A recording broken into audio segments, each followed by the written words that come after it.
মাধ্যমিক পরীক্ষার্থীকে টুকলি করাতে সহযোগিতা করে বরখাস্ত হলো বিদ্যালয়ের শিক্ষক। পরীক্ষা কেন্দ্রে ওই শিক্ষকের এমন কাণ্ড নজরে আসতেই বরখাস্তের নির্দেশ মধ্যশিক্ষা পর্ষদের। মালদহের মানিকচক ব্লকের মথুরাপুর বিএসএস উচ্চ বিদ্যালয়ের মাধ্যমিক পরীক্ষা কেন্দ্রের ঘটনা। অভিযুক্ত শিক্ষক সানোয়ার আলী পারভেজ, তিনি মথুরাপুর বিএসএস উচ্চ বিদ্যালয়ের সহকারী শিক্ষক। গত 6 ফেব্রুয়ারি পরীক্ষা চলাকালীন এই শিক্ষক একটি কাগজে উত্তর লিখে পরীক্ষার্থীদের নকল করতে সহযোগিতা করেন বলেই অভিযোগ। মধ্যশিক্ষা পর্ষদের বরখাস্তের নির্দেশ তদন্ত না হওয়া পর্যন্ত শিক্ষকতা থেকে বরখাস্ত থাকবেন ওই শিক্ষক বলেই উল্লেখ। বরখাস্ত হওয়া শিক্ষক সানোয়ার আলী পারভেজ মানিকচক ব্লক তৃণমূলের সাধারণ সম্পাদকের দায়িত্বে রয়েছেন। আর এতে তীব্রভাবে আক্রমণের সুর চড়াচ্ছে বিজেপি। পর্ষদ তো স্যার ব্যবস্থা নিয়েছে, বরখাস্ত করেছে, ইতিমধ্যে নোটিশ দিয়েছে। মন্তব্য নিষ্প্রয়োজন এই বিষয়ে। এখন এই বিষয়ে কোনো রকম মন্তব্য আমি করতে পারব না। সেদিন তো আপনি ছিলেন, কি হয়েছিল ঘটনা কিছু একটু যদি বলেন। কিচ্ছু এই মুহূর্তে বলা আমার পক্ষে সম্ভব না। কোন ক্লাস, কোন বিষয়ের শিক্ষক ইনি?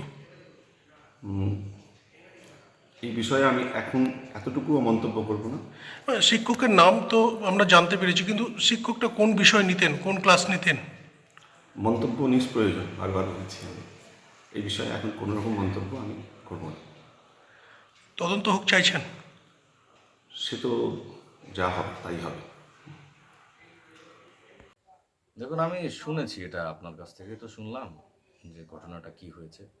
এবার এটা যখন বোর্ড বা কর্তৃপক্ষ বলেছে, তো কি আছে ঘটনা সেটা তদন্ত সাপেক্ষ আছে।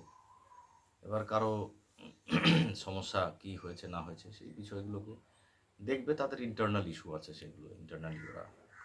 বিজেপির কি না আসলে জ্ঞান বুদ্ধি এগুলো কিছু নাই, মানুষের মধ্যে বিভ্রান্তি সৃষ্টি করা ছাড়া। উনি একজন শিক্ষক, স্কুলের রেসপেক্টেড টিচার। স্কুলের দায়িত্ব, স্কুলের পরিচালন কমিটি, স্কুলের রেসপন্সিবিলিটি আলাদা। দল পরিচালনা, দলের দায়িত্ব, দল পরিচালনা করতে গিয়ে সহযোগিতা, দলের মধ্যে থাকা, সেটা হচ্ছে আলাদা। দুটোকে এক করে দেখা যেতে পারে না।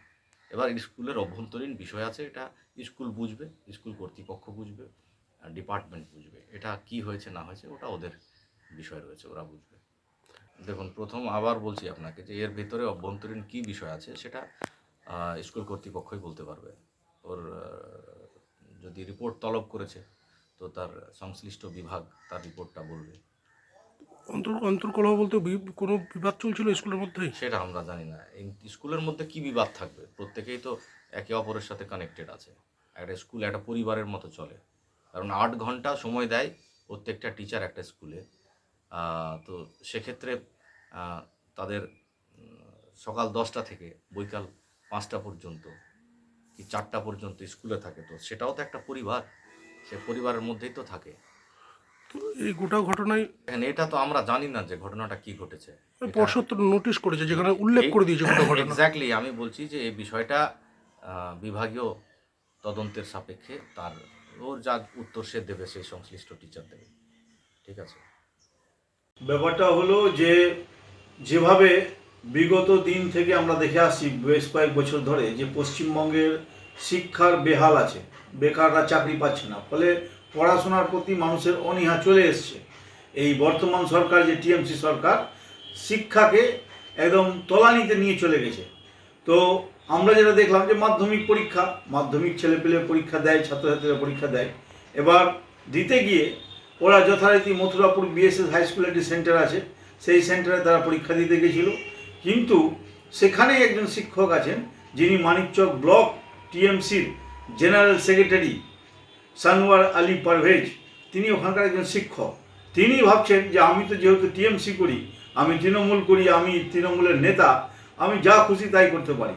উনি ওই যে রুমে তার ডিউটি ছিল সেই রুমে না থেকে অন্য রুমে গিয়ে অন্য ছাত্রদের তিনি কাগজে লেখে তিনি তাদের নকল করিয়ে দেওয়ার ব্যবস্থা করেছিলেন। তিনি বলছিলেন আর ছাত্ররা লিখছিল। ফলে বিষয়টায় স্কুলের প্রধান শিক্ষক এবং অন্যান্যদের নজরে আসায় তাকে ওখান থেকে সরিয়ে দেওয়া হয়। এবং আমরা যা দেখলাম যে শিক্ষা পর্ষদ, ওয়েস্ট বেঙ্গল শিক্ষা পর্ষদ তাকে এই মাধ্যমিক পরীক্ষা চলাকালীন তাকে সাসপেন্ড করেছে। তাকে আর স্কুলে পরীক্ষা চলাকালীন তাকে আর কোনো রকম ডিউটিতে থাকতে দেবেন না। ফলে এটা প্রমাণিত হচ্ছে যে টিএমসির যে কোনো কর্মী থেকে শুরু করে নেতা যখনই জনগণের সেবার যে কাজ, সেই সেবার কাজে যখনই তারা থাকবেন, তারা কিন্তু সেখানে দলীয়ভাবে নিজের ঔদ্ধত্য দেখাবেন এবং ভাববেন যে পশ্চিমবঙ্গটা আমার, শিক্ষা ব্যবস্থা আমার, আমি যা খুশি তাই করতে পারি। দেখুন, ছাত্ররা বিভিন্ন সময়ে নকল করার চেষ্টা করে, তাদেরকে ধরা হয় এবং তাদেরকে সাসপেন্ড করা হয়। এইটা মনে হয় পশ্চিমবঙ্গে বিরল ঘটনা যে একজন শিক্ষক, পশ্চিমবঙ্গের শিক্ষক, পশ্চিমবঙ্গ শিক্ষা পর্ষদের শিক্ষক স্কুলে ছাত্রদের নকল করিয়ে দিচ্ছেন এবং ধরাও পড়ছেন, আর ধরা পড়ে সাসপেন্ড হচ্ছেন। এটা একটা শিক্ষা ব্যবস্থায় লজ্জার বিষয়। আমরা এটাকে এর প্রতিবাদ জানাচ্ছি।